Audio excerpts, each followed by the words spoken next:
Have you heard of the phrase heal botting before? Or the more common phrase, GG our Moira's DPSing? I used to think that those two phrases summed up the Overwatch supports really well, and it turns out that's not the case. Believe it or not, it's actually the most complicated role. You got Brawl and Dive Tank, Poke and Flank Damage, and for support you got, Heal and Flank? Or Damage and Tank. Wait, no, Enable and Pocket. Why is the support role like this? Not black and white, but confusing and complicated. What is a support actually supposed to do?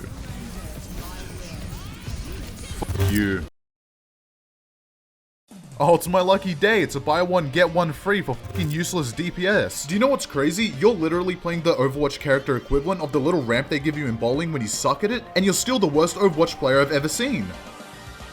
That is the mindset you need to have to take on the big open and scary world as a support player. Harness your trust issues and turn it into power, and we all got a lot of trust issues right now. Is that we won't be delivering that dedicated hero mode with talent trees, that long-term power progression. So obviously you have characters like Lucio and Zenyatta who were made with the intention to do damage, and if you don't believe me about Lucio, watch my Lucio video. Just about everyone said you should let your team rot and kill enemies. Also, Zenyatta is just actually a DPS, which I also talked about in my Zen video. But what I want to talk about is characters like Moira and Kiriko, who, like Ana and Baptiste, have great healing and DPS potential, but for some fucked up reason, also have some of the best self-preservation abilities in the game.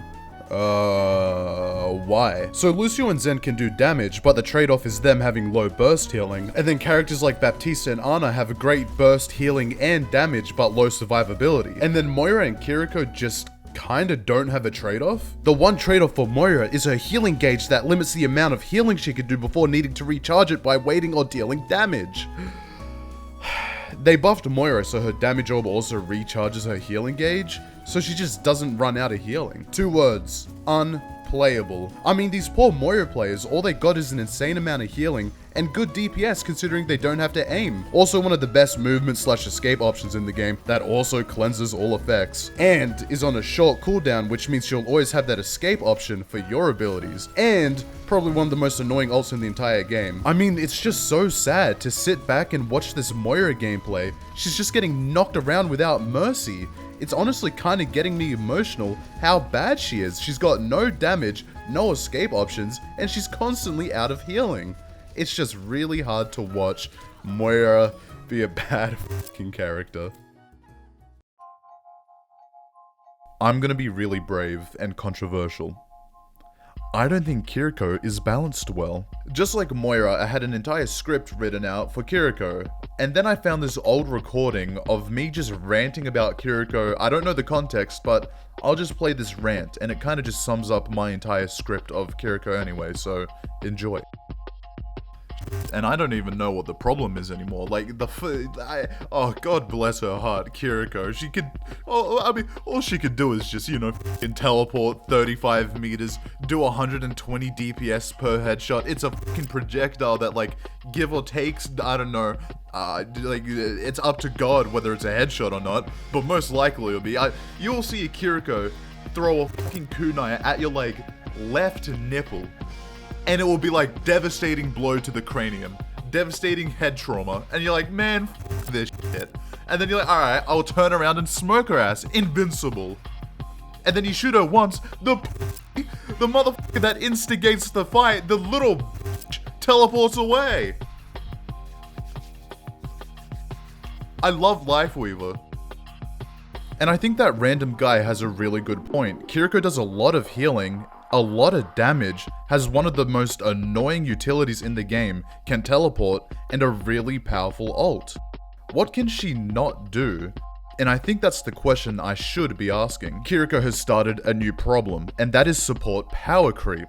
A good example of this is Lifeweaver, who's actually a really good character, but Kiriko has set a new standard of how good a healer should be. Now, I'm not too thrilled about the fact we're getting 2 supports back to back, that being Lifeweaver and then the next hero that's coming out very soon, but I'm really excited to see if Blizzard is going to continue with the support power creep, making this next hero just as strong as a character like Kiriko, or will it be a well-balanced character like Lifeweaver That just doesn't cut it anymore. Blizzard really put themselves in a horrible situation here. At one point, support was considered the worst role to play for pure enjoyment. Obviously, it's a very necessary role, but no one wanted to actively play it for fun. So Overwatch 1 started the trend of making support heroes a bit more DPS-y. That's where Moira came from, and that's where characters like Baptiste came from. But that solution didn't seem to help too much because support was still not getting played as much as they wanted to. And Blizzard's solution to this was literally nothing. They basically said, well, most of our player base is DPS and tank, let's just make more characters for them. So support was still being unplayed, no one found it fun, and on top of that, it wasn't getting a lot of new heroes. And then on top of all of that, Overwatch 2 finally releases and supports are the squishiest and vulnerable they've ever been in the entire history of Overwatch. So whether or not it was a whole new ability or number changes, supports were getting buffed drastically, and on top of that, new supports were becoming really strong. And now a whole new problem is here. Supports are too oppressive, they're too strong and unfun to fight against, especially as tanks. And this is why we gotta keep a close eye out for this next support hero, because this next support hero will determine the direction of how strong supports are gonna be. Are they gonna be the Kiriko, or are they going to be the Lifeweaver? So if we think back all the way to where this all started, it really did just happen because supports just weren't too interesting or fun to play in Overwatch 1, and then it all spiraled out of control in Overwatch 2. But what specifically changed in Overwatch 2 to make it just this bad, this horrible, a balancing nightmare? Well, to answer that question, I'm working on a video about that, and it's not about supports. Supports were actually indirectly affected by this change and started this whole mess. And let's just say the answer will, stun you, or like, shield bash you, or like, stop you from moving. Point is, it's not about supports anymore, but instead a problem that just can't be resolved unless Blizzard undoes, I'm gonna say years of work, but let's be honest, it's probably like a few weeks. Love you, Blizzard. Anyway, that's the end of this video. So, it's been a while, hasn't it, gang? Look, I'll be real, I'm gonna explain just everything that happened. So, firstly, I said in my Ash video, I wanted to make higher quality stuff. And then I got burnt out. But the burnout wasn't for the 2 months. The burnout was maybe like a week and a half long. Point is, it affected the, production time, if you will. And then, I got sick. Horrifically sick. In fact, the start of this video, I sound a lot more nasally, a lot more like, maybe you can't tell, but to me, I definitely can.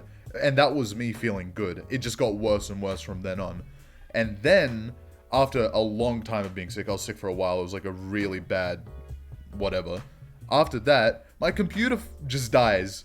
It dies. It blue screens during a Windows update, and then, I get it fixed. Turns out it was just a RAM problem, like something went wrong with it. I've got one less RAM stick now, but it's chill.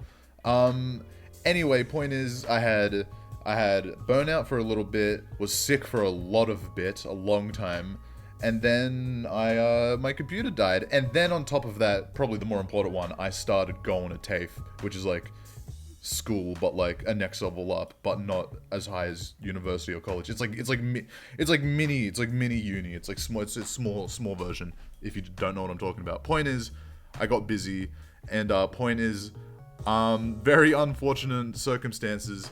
And the other point is, there's so many points, there's a lot to talk about, is that, this video, I wanted it to be a lot shorter than it ended up being, because as I was writing the script for this video, and you could probably starting to tell towards the end, I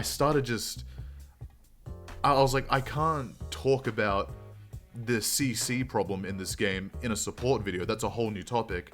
So, the video ended up getting a bit messy, especially towards the script writing process at the end, because it just started turning into like, hey, let's talk about this topic that's not relevant to the video at all. So it was a bit difficult in that situation to just, stay on a relevant topic. But good news is that next video that'll come out about CC, it should be a longer video, because it's, I got my brain locked onto it. I know everything about it. I got a whole history lesson planned. Do you guys remember that little thing Overwatch 1 did, where like they locked the roles? So like they like removed certain heroes every week. Do you guys remember that? I'll be a big part of the next video.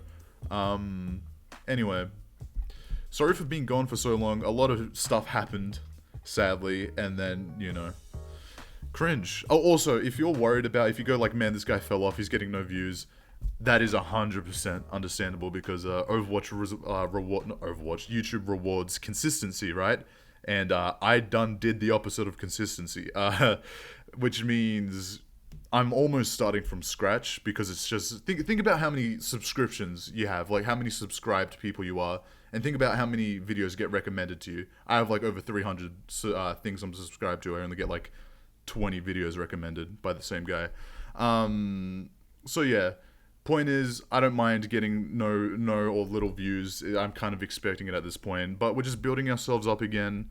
And yeah, I'm excited to just continue doing this after the horrible string of just trash luck and coincidences I've had. But anyway, thank you guys for watching. Thank you for coming back if you're one of the rare people that came back. Not even due to like being bored, but just like if YouTube even showed you my... Anyway, I'll see you guys later. Thank you so much for sticking around.